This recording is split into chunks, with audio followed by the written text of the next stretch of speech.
Here's the thing. Y'all me today? Take it outside. I thought 5 was when everyone was able to sleep and everything would be quiet. Some people have to actually go home and drive home today. I gotta drive home too.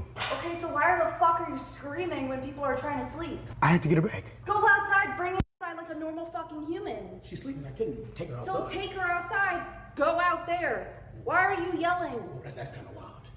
What is wild? I'm literally just confused of what's happening. Wait, you pay for this or this your shit? I mean, yeah. So you can really do whatever.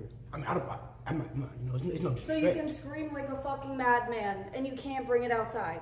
I mean, we could have, but I couldn't like pick her up and take her outside. That's kind of weird. I don't give a fuck. This is the worst retreat ever. I guess. So fucking stupid.